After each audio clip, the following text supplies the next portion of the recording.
الحمد لله نحمده ونستعينه ونستغفره ونؤمن به ونتوكل عليه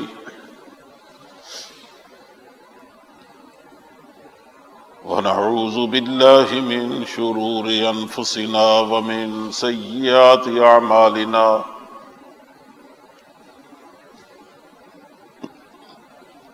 من يهده الله فلا مضل له ومن يضلله فلا هادي له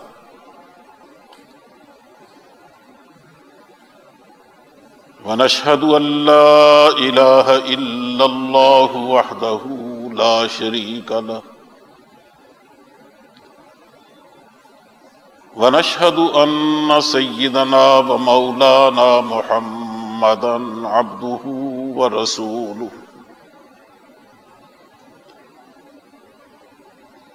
صلی اللہ تعالی علیہ وعلى آلہ واصحابہ وسلم تسلیما کثیرا کثیرا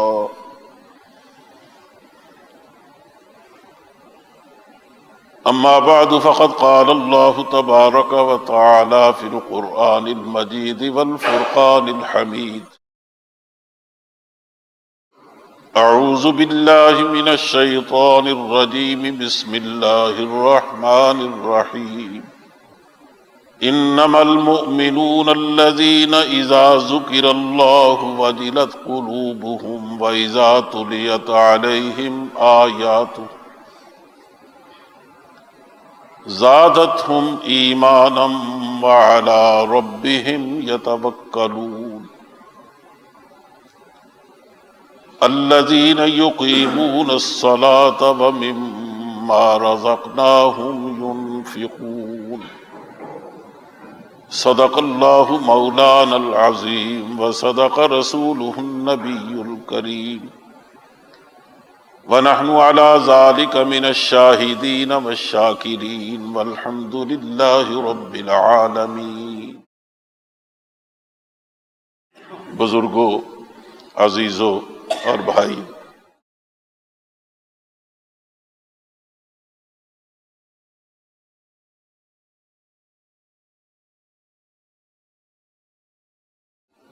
آج مسلمانوں کو اور قرون اولیٰ کو مسلمانوں کو جب ہم دیکھتے ہیں تو یوں تو خیر ان میں آپس میں کوئی نسبت ہی نظر نہیں آتی. اس قدر بہت واقع ہو گیا ہے کہ سرے سے پہچان ہی مشکل ہو گئی.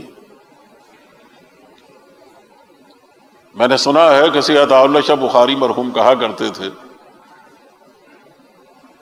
کہ آج اگر کوئی صحابی رسول صلی اللہ علیہ وسلم دنیا میں تشریف لے آئے تو وہ ہماری بے عملی اور بدعقیدگی کو دیکھ کر ہمیں کافر سمجھے،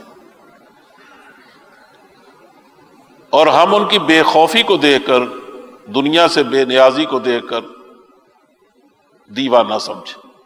ہم سمجھیں یہ پاگل ہے، اس کو کیا پتا یہ دنیا میں رہنے کا طریقہ کیا، اور وہ یہ سمجھے کہ یہ سارے کافر ہیں، ان میں کوئی مسلمانوں والی بات نہیں. حقیقت یہی ہے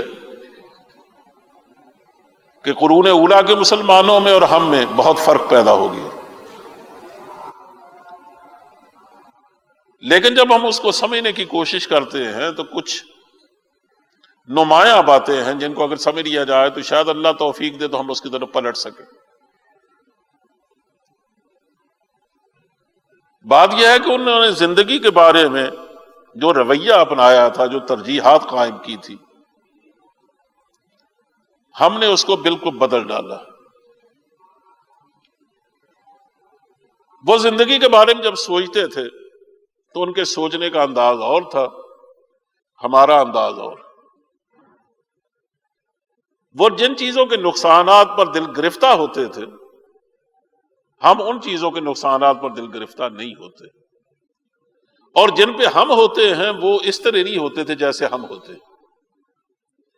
تو اس سے مطلب یہ ہے کہ جو چیزیں ہمارے یہاں ترجیح کے لائق ٹھہر گئی ہیں اور جن کو ہم بہت اہمیت کا حامل سمجھتے ہیں، ان کے نزدیک ان چیزوں کا یہ مقام و مرتبہ نہیں تھا، اور جو چیزیں ان کے یہاں مقام کا حامل تھیں اور ان کے یہاں بڑا مرتبے کی چیز سمجھی جاتی تھی، ہم ان چیزوں کو بالکل پرواہ کرنے کے لیے تیار نہیں.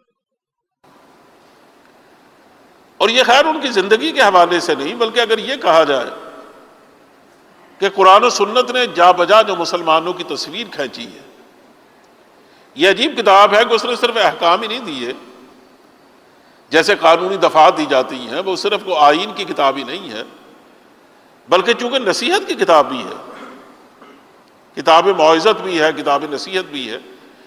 اس لیے وہ بعض منظر کشی کرتا ہے دونوں طرح کے انسانوں کی، کہ جن انسانوں کو اللہ پسند کرتا ہے، جن کو عباد الرحمن کہا جاتا ہے، وہ کیسے ہوتے ہیں، اور جن کو عباد الشیطان کہا جاتا ہے یا عباد الدنیا کہا جاتا ہے، وہ کیسے ہوتے ہیں.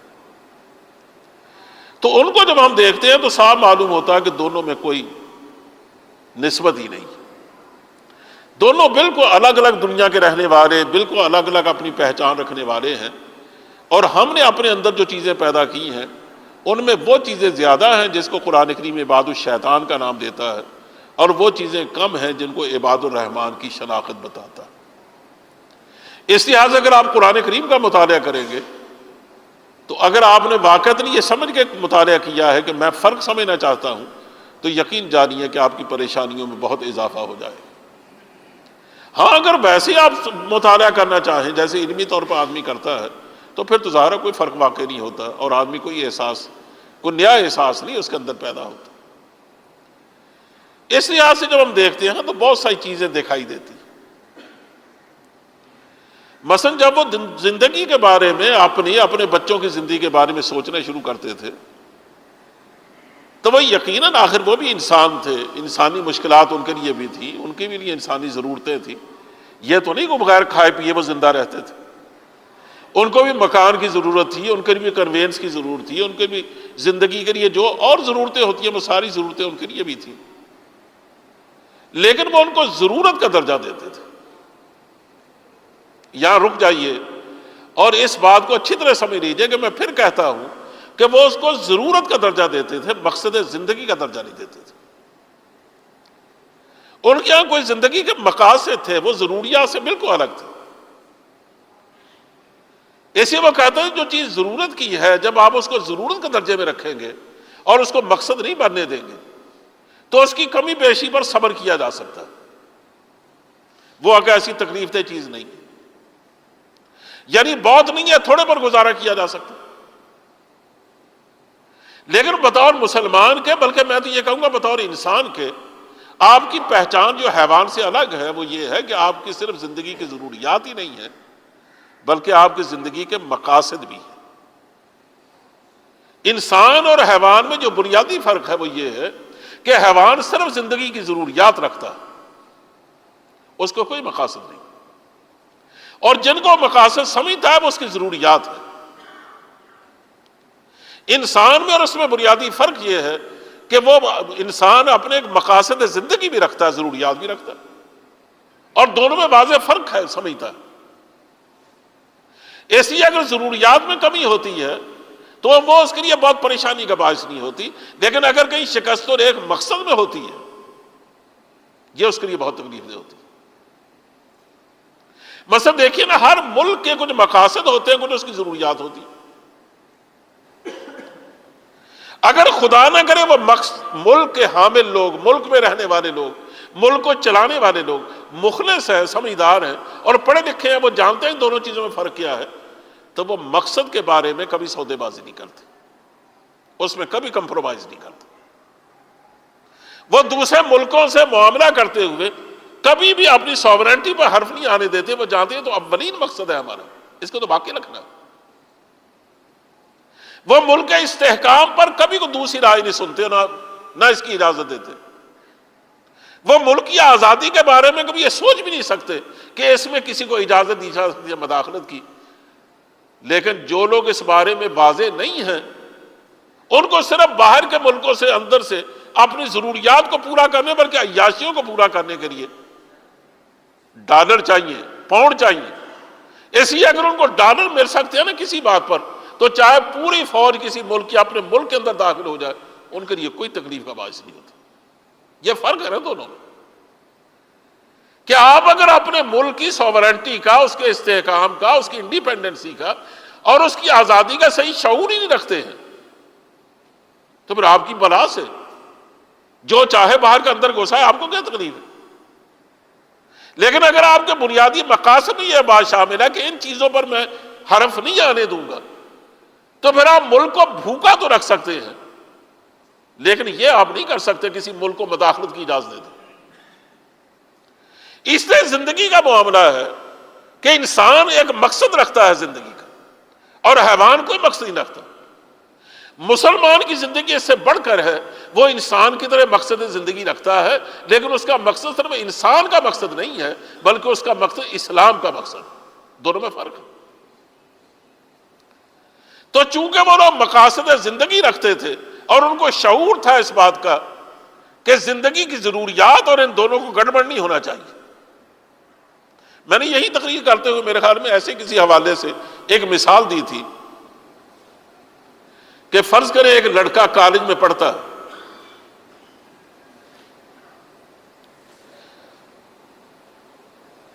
اب کالج میں آنے جانے کے لیے اس کو ضرورت ہے کنوینس کی۔ وہ ڈے اسکالر ہے، اپنے گھر سے کالج تک آتا ہے، تو اس کو کنوینس کی ضرورت تو ہے، اور اتفاق یہ کہ وہاں سرکاری کنوینس کوئی اویلیبل نہیں۔ اس کا باپ اسے کہتا ہے کہ 3-4 میل کا فاصلہ، جوانوں کے لیے کیا فاصلہ، تو میں تمہیں سائیکل خرید دیتا ہوں۔ چنانچہ اسے سائیکل خرید دی کہ میں یہی خرید کے دے سکتا ہوں، میری اور مسئلہ نہیں ہے۔ وہ جب کالج گیا، وہاں جا کر اس نے دیکھا کہ وہاں تو لڑکے ایک سے ایک بڑھ کر اچھے موٹر سائیکلوں پہ آئے، بعض آئے وہ کاروں پر آئے۔ اس کو بڑی شرم آئی، یا ہو سکتا کسی شرم دلائی بھی ہو کہ تم کالج میں آ گئے اور سائیکل پہ آئے ہو۔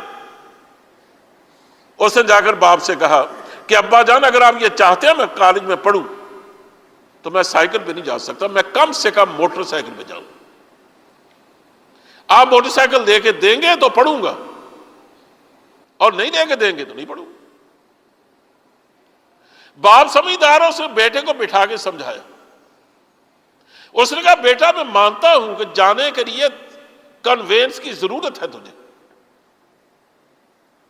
لیکن پڑھنا وہاں جا کر یہ تیرا مقصد ہے، یہ ضرورت ہے، وہ مقصد ہے۔ اور دنیا بھر میں یہ قاعدہ رہا ہے کہ اگر ضرورت پوری نہ ہوتی ہو مقصد کے لیے تو ضرورت قربان کی جا سکتی ہے، مقصد کبھی قربان نہیں کیا جاتا۔ اور پھر تمہارا مقصد اس سائیکل سے پورا ہوتا ہے، تو یہ کیا ضد ہے کہ تم موٹر سائیکل لینا چاہو گے؟ تو تم اگر اس ضد پہ اڑ گئے تو اس کا مطلب یہ تمہیں اپنی ضرورت عزیز ہے، تمہیں اپنا مقصد عزیز نہیں ہے۔ تو جن کو مقصد عزیز نہیں ہوتا وہ زندگی میں کام کے لوگ نہیں بنتے کبھی بھی۔ اس کو بات سمجھ میں آئی، چنانچہ سائیکل پہ جاتا رہا، پڑھ لے کے کیا سے کیا ہو گیا۔ اس سے آپ اندازہ کر سکتے ہیں کوئی چیزیں ضرورت کے درجے میں ہیں اور کوئی مقصد کے درجے میں۔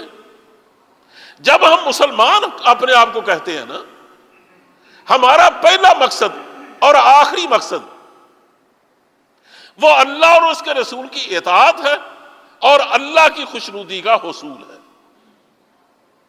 میں لمبی جڑی باتیں نہیں کرتا، سیدھی سیدھی باتیں کرتا ہوں کہ جو آدمی اپنے آپ کو مسلمان کہتا ہے نا، چاہے وہ عالم ہے یا جاہل، کی سے پوچھ کے دیکھ لیجیے، وہ اس سے اختلاف کرنے کی ضرورت نہیں کر سکتا کہ ہماری زندگی کا طریقہ کیا ہونا چاہیے، اللہ اور اس کے رسول کی اطاعت، اور مقصد کیا ہے، اللہ راضی ہو جائے، بس۔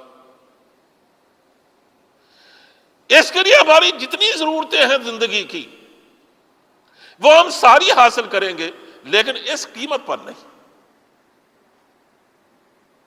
یعنی مجھے کار چاہیے، میں کار لوں گا، مجھے کوٹھی چاہیے، میں کوٹھی بھی لوں گا، مجھے اچھی ملازمت ملتی ہے، میں اچھی ملازمت کروں گا، بڑا سے بڑا کاروبار اگر ہوتا تو کروں گا، لیکن ان میں یہ میں سودا قبول نہیں کروں گا کہ ان میں اللہ اور رسول کی اطاعت کرنا چھوڑ دوں۔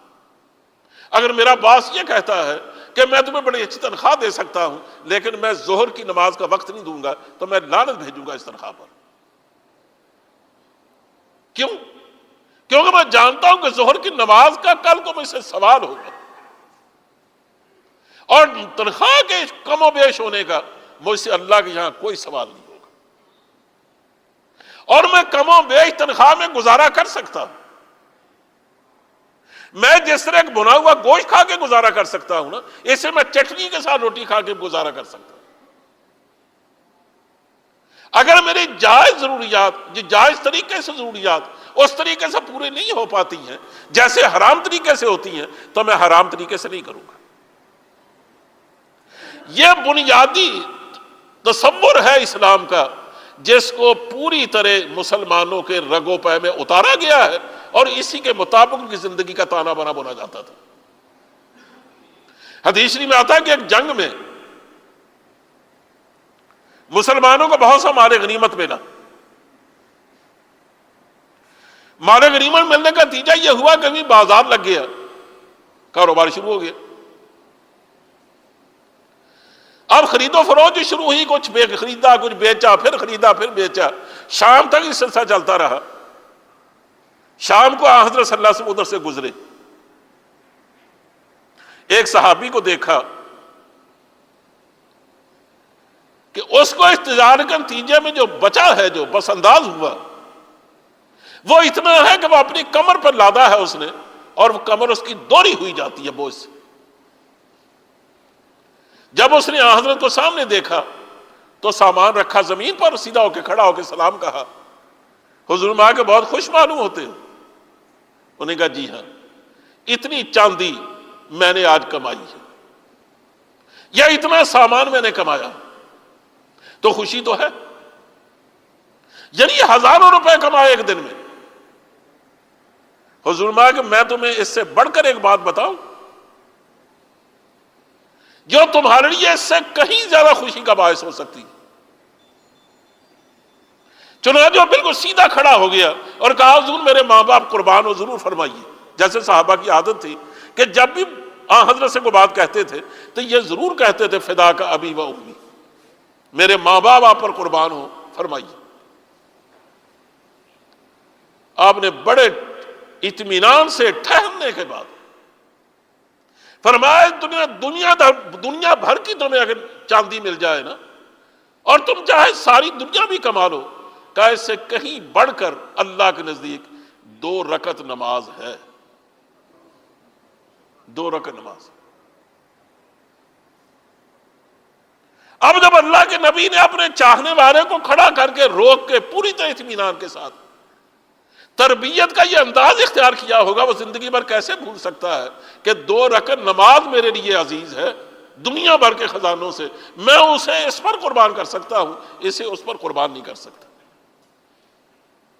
دیکھو نا کیا فرق، خلیج ایک لکیر کھینچ کے بتا دی نا کہ دیکھنا یہ 2 رکعت نماز تمہیں اللہ سے تعلق جوڑے گی تمہارا، اور تمہارا مقصد زندگی کیا ہے؟ اللہ کو راضی کرنا۔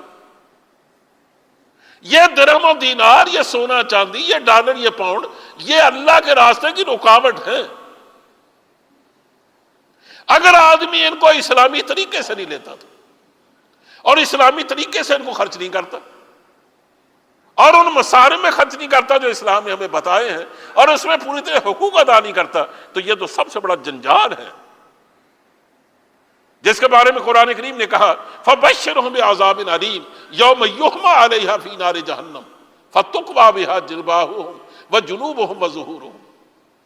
اللہ فرماتا ہے ان کو عذاب علیم کی خبر دے دو، یہی ان کا جمع کیا ہوا خزانہ کل کو تپایا جائے گا جہنم کی آگ میں، اور یہی اشرفیاں، یہی پاؤنڈ، یہ انہی سے تمہارا جسم داغا جائے گا۔ فَتُكْوَىٰ بِهَا جِبَاهُهُمْ وَجُنُوبُهُمْ وَظُهُورُهُمْ، ان کے پہلو، ان کی پیشانیاں، ان کی کمریں اسی سے داغی جائیں گی۔ یعنی درہم و دینار بہت بڑی دولت ہے، بشرطے کہ اللہ کے راستے میں کام کرنے کا موقع ملے۔ یعنی حضرت ابوبکر صدیق کے بعد درہم و دینار تھے، اسی کو خرچ کر کے انہیں اتنا بڑا مقام حاصل کیا کہ حضور نے فرمایا کہ جس نے مجھ پر احسانات کیے تھے میں نے ان کا بڑھ کر بدلہ دیا، لیکن ابو بکر کا مال اور اس کی ذات اور اس کی اولاد جس طرح میرے کام آئی ہے اس کا بدلہ میں دنیا میں نہیں دے سکا، اللہ اس کا بدلہ دے گا۔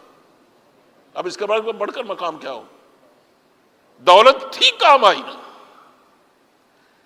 تو اس سے ہم اندازہ کر سکتے ہیں کہ خرابی یہاں پیدا ہوئی ہے کہ ہم نے ضروریات کو مقصد میں بدل ڈالا۔ اس کا نتیجہ کیا ہوا ہے؟ اس کا نتیجہ یہ ہے کہ صبح آدمی ڈیوٹی پر جاتا ہے، یا جو بھی اس نے مصروفی شروع کر رکھی ہے، رات 10 11 12 بجے تھکا ہوا اس طرح گھر میں لوٹتا ہے کہ پوری طرح اس کی صلاحیتیں نچڑ چکی ہوتی، بیوی سے سیدھے منہ بات نہیں کرتا، بچوں کو وقت نہیں دے سکتا، جو نمازیں درمیان میں گزری وہ غائب ہو گئی، اللہ کے دین کا احیاء جو اس کے بنیادی حقوق میں بلکہ فرائض میں شامل ہے اس کا تصور تک نکل گیا زندگی سے۔ یہ زندگی ہم نے اس لیے اختیار کی ہے کہ ہم نے ضروریات زندگی کو مقصد زندگی کا درجہ دے دیا۔ دیکھیں، ضرورت وہ ہوتی ہے جو بقدر ضرورت حاصل کی جاتی ہے اور بوقت ضرورت حاصل کی جاتی ہے۔ کھانا میری ضرورت ہے، اور کتنا کھانا چاہیے اتنی مجھے بھوک ہے، بقدر ضرورت نہ،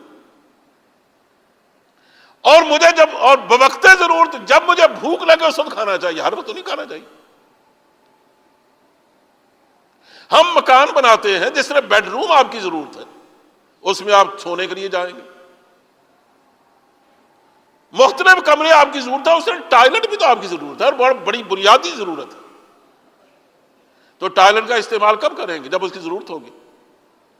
آج کل چونکہ باتھ روموں پر، ٹائلٹوں پر اتنا خرچ کیا جاتا ہے کہ شاید اتنا بیڈ روم پر بھی خرچ نہیں ہوتا، تو کوئی آدمی یہ کہے کہ چونکہ میں نے اس پر بہت پیسے لگائے ہیں تو میرا بستری وہاں بچھا دو، تو آپ کہیں گے یہ پاگل ہو گیا۔ کہ جو ضرورت خاص موقع کے لیے ہے، یہ چاہتا کہ میں ہمہ وقت اس میں رہوں، وہ تو پاگل ہے، ہم کیا ہیں؟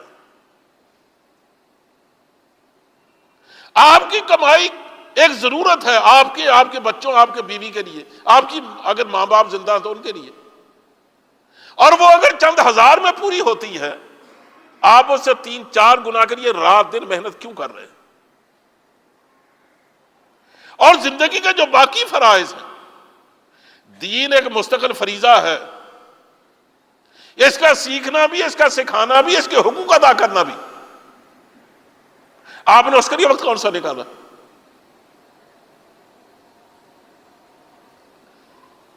مجھے یاد پڑتا ہے ایک دم چند ڈاکٹر میرے گھر میں آئے، مجھ سے بدرجہ نیک لوگ تھے وہ، اور اب بھی ہیں ماشاءاللہ، اور انہوں نے کہا کہ ہم اسلام کے لیے کچھ کرنا چاہتے ہیں، اس لیے ہم نے فلاں فلاں سے تعلق پیدا کیا ہے۔ میں نے کہا تو بہت اچھی بات ہے۔ باتوں باتوں میں ان میں سے ایک ڈاکٹر صاحب کہنے لگے کہ ایک اچھی زندگی گزارنے کے لیے اور ضروریات کو پورا کرنے کے لیے کم از کم 50,000 روپے ماہوار ہوں تو اچھی زندگی گزرتی۔ اور یہ بات ہے تقریباً میرے خیال میں کوئی 96 یا 97 کی۔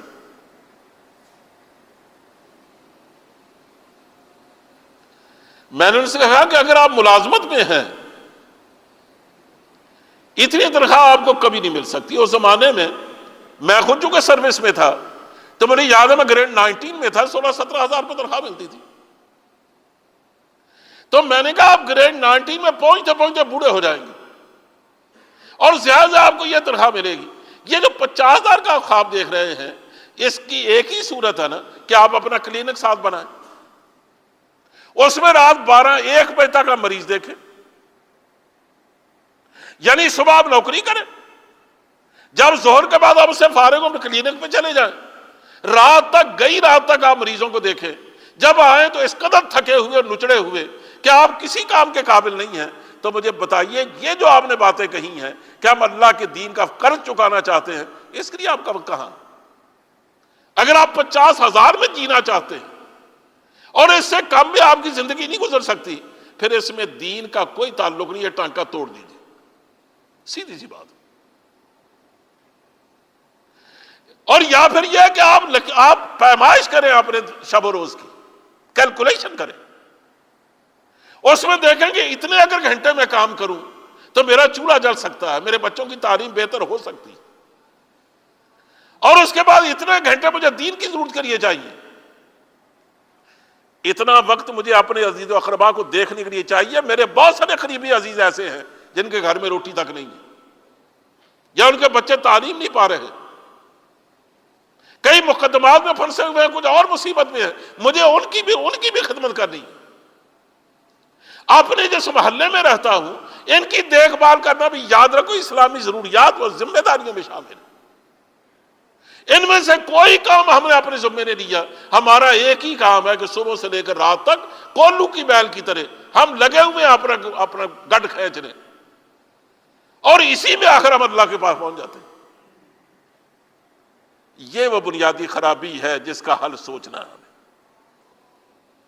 اکبر نے اسی پر طنز کرتے ہوئے کہا تھا کہ کیا کہوں، احباب کیا کار نمایاں کر گئے، BA کیا، نوکر ہوئے، پینشن ملی، پھر مر گئے، جھگڑا ختم۔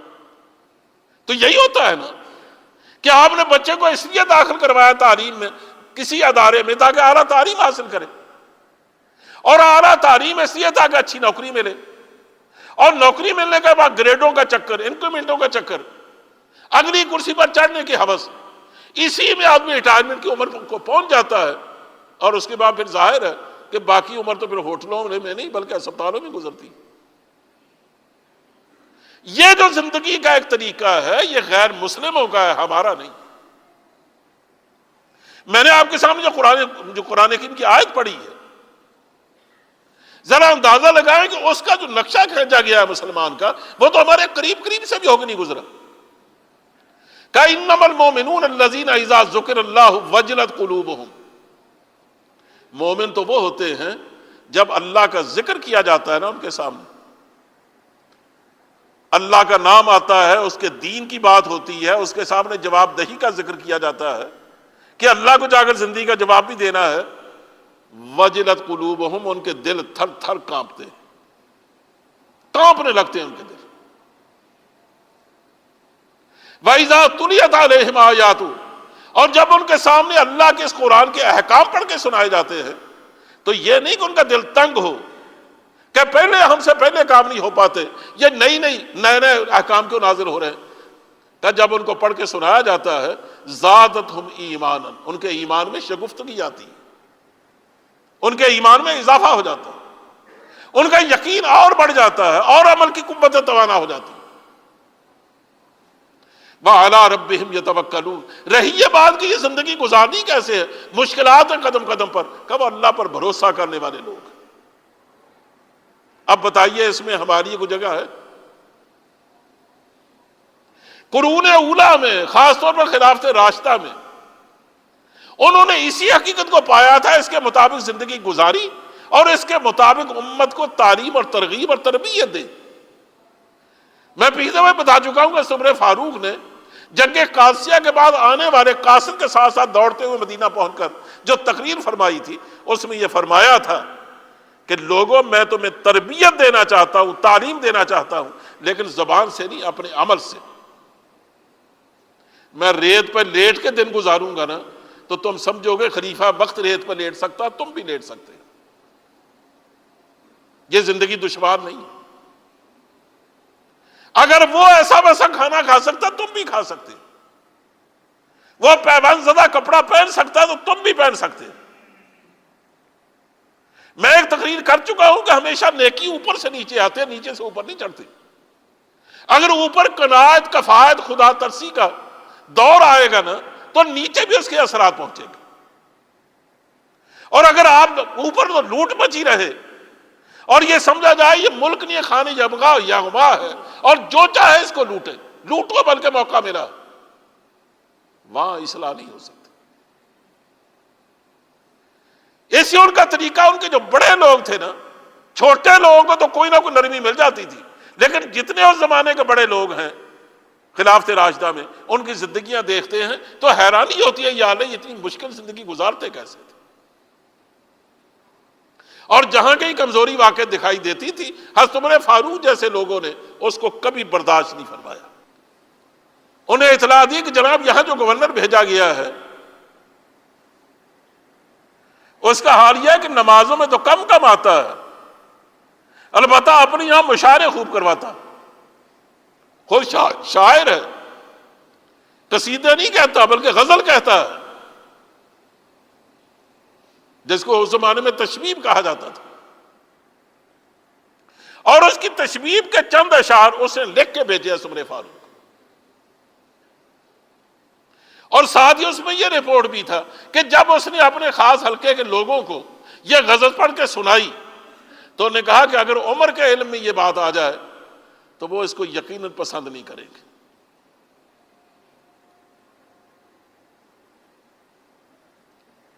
چنانچہ آپ نے اسی وقت اس کو معزولی کا لیٹر جاری کیا،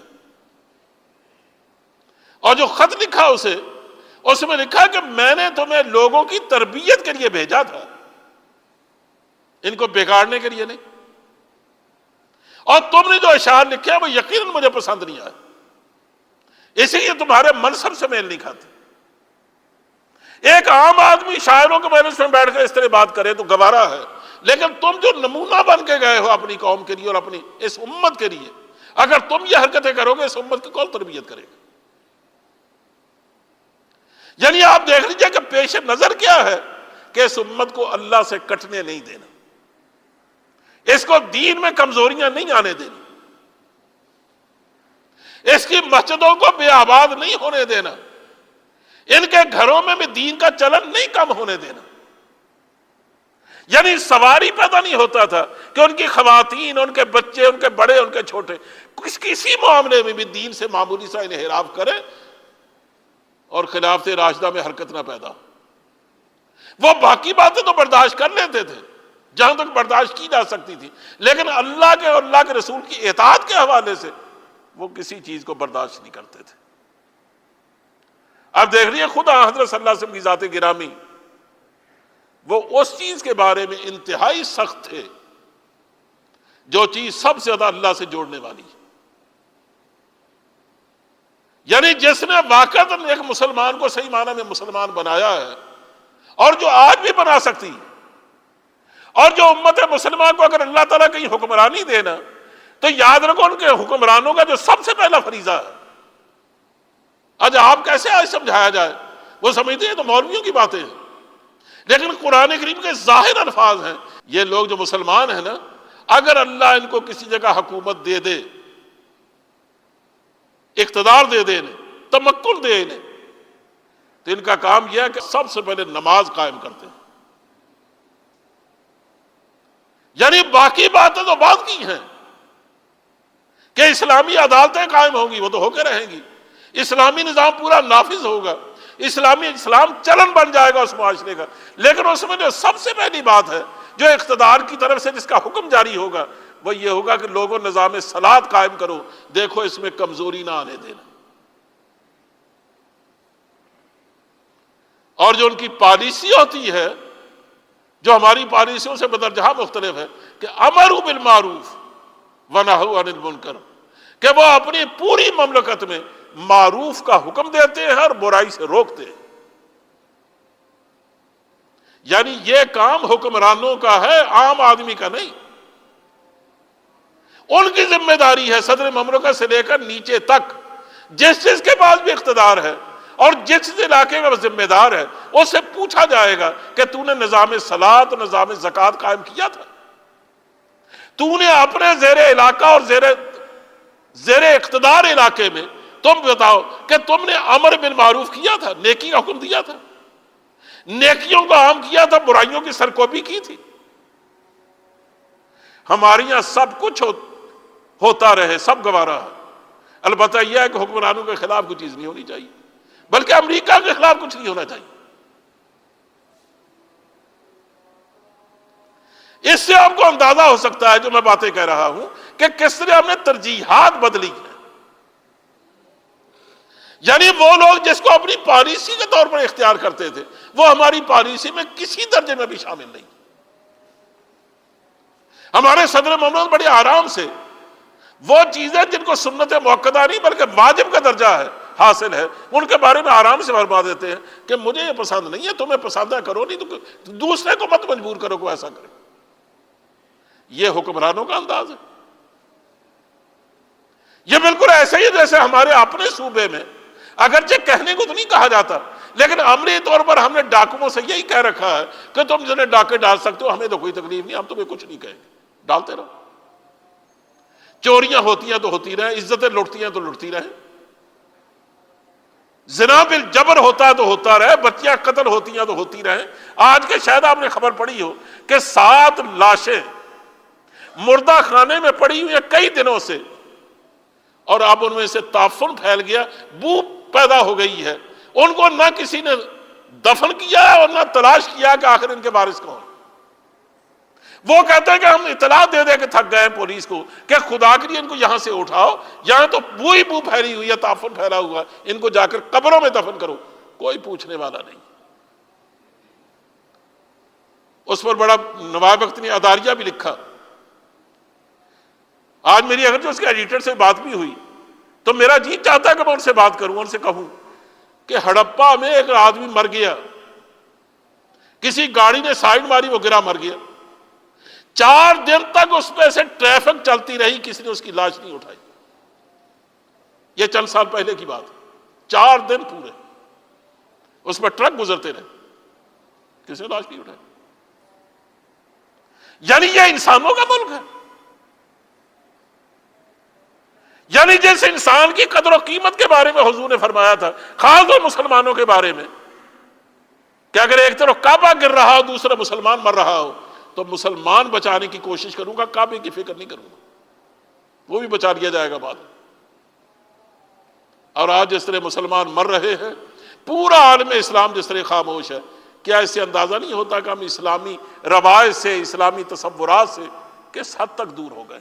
حضرت عمر فاروق کے زمانے میں 4 یا 5 سپاہی کیسر کے نو آدمیوں نے باقاعدہ ایک سازی کے تحت گھیرا ڈال کو گرفتار کیا۔ اب وہ یہ سمجھتے بڑے بہادر لوگ ہیں، گرفتار ہو کے ان کی فوج کو نقصان پہنچے گا، اور 4-5 آدمیوں کا پوچھتا ہی کون ہے؟ عمر تو اس کی کبھی خیر خبر بھی نہیں لے گا۔ حضرت عمر فاروق کو جب علم ہوا تو آپ نے باقاعدہ خط لکھا اور خاص ایلچی کو بھیجا، اور اس خط میں یہ لکھا کہ میرے سپاہیوں کو چھوڑ دو جنہیں تم نے دھوکے سے پکڑا ہے، یہ لاوارث نہیں ہے، امت مسلمہ اس کی وارث ہے۔ اگر تم نے انہیں نہ چھوڑا تو میں وہ فوج بھیجوں گا، وہ لوگ بھیجوں گا تم پر حملہ آور ہونے کے لیے کہ جتنا تم شراب سے پیار کرتے ہو نا، وہ اس سے بڑھ کر موت سے پیار کرتے ہیں۔ وہ اپنے تخت پر بیٹھا کانپنے لگا یہ خط پڑھ کر، انہوں نے کہا فوراً چھوڑو انہیں، یہ تو بجلیاں ہیں، کیوں پکڑ لی تم نے؟ یہ تو ہماری جلا دینے والا سامان۔ یعنی ہلا کے رکھ دیا عمر نے کہ وہ لوگ آئیں گے، جتنا تم شراب سے پیار کرتے ہو وہ اتنا موت سے پیار کرتے ہو۔ اور یہ انہوں نے اپنی طرف سے نہیں کہا، قرآن کریم کہتا ہے رجال صدقوا ما عاهدوا اللہ علیہ فمنهم من قضى نحبه ومنهم من ينتظر۔ یہ مسلمان جو اللہ سے وعدہ کر رکھا ہے انہوں نے کہ یا اللہ یہ جانیں تیری ہیں، مانگ کب مانگتا، اور جو لوگ قربان ہو گئے، شہادت پا گئے، وہ سرخرو ہو گئے، اور باقی لائن میں لگے ہوئے ہیں کہ کب ہماری باری آتی ہے اور کب ہم جان دیتے ہیں۔ یاد رکھو جو قوم مرتی ہے نا، مرنا جانتی ہے نا، دنیا اس کو مارنے سے عاجز ہو جاتی ہے۔ اکبر نے بالکل ٹھیک کہا تھا کہ جو دیکھی ہسٹری تو دل کو پھر کامل یقین آیا، جسے مرنا نہیں آیا اسے جینا نہیں آیا۔ جب ہم مرنا جانتے تھے نا تو موت ہم سے دور بھاگتی تھی۔ آج ہم ہر صورت میں زندہ رہنا چاہتے ہیں اور موت ہمارے تعاقب میں ہے، ذلت ہمارے تعاقب میں۔ بات لمبی ہو گئی، کہہ صرف یہ رہا ہوں، وقت ختم ہو گیا ہے کہ آئیے ہم مل کر سوچیں۔ ہر دفعہ میں سوچنے کی دعوت دیتا ہوں کہ مسلمان کیسے تھے، ہم کیسے، ان کی ترجیحات کیا تھی، ہماری کیا، اور نے ساری زندگی مقصد حیات کے لیے گزاری تھی، ہم نے ضروریات کے حصول میں گزاری ہے۔ ہم حیوان کی سطح پر جی رہے ہیں، وہ مسلمان کی سطح پر جیتے تھے، اس سے اللہ نے ان کو عظمت دی تھی، ہمیں ذلت دی۔ اقبال نے لکھا ہے کہ چونٹی نے ایک دفعہ پوچھا عقاب سے کہ یہ بات کیا ہے، میں تو اسے زیادہ زندگی کے لیے محنت کرتی ہوں لیکن میرے نصیب میں ذلت لکھی ہے، ہر روز میرا سر خاک میں رہتا، اور تو سر بلندیوں کا مالک ہے، آخر فرق کیا ہے؟ انہوں نے کہا تو رزق اپنا ڈھونڈتی ہے خاک راہ میں، تو رزق اپنا ڈھونڈتی ہے خاک راہ میں، اور میں نو سپر کو بھی نہیں لاتا نگاہ میں۔ بھئی یہ فرق ہے مجھ میں اور تجھ میں، اور ہم میں اور صحابہ میں یہی فرق تھا۔ جب تک ہم اس فرق کو سمجھ کر اپنی زندگیوں میں تبدیلی نہیں لائیں گے، اس وقت تک اسلام ہمارے لیے ایک اجنبی چیز بنا رہے گا۔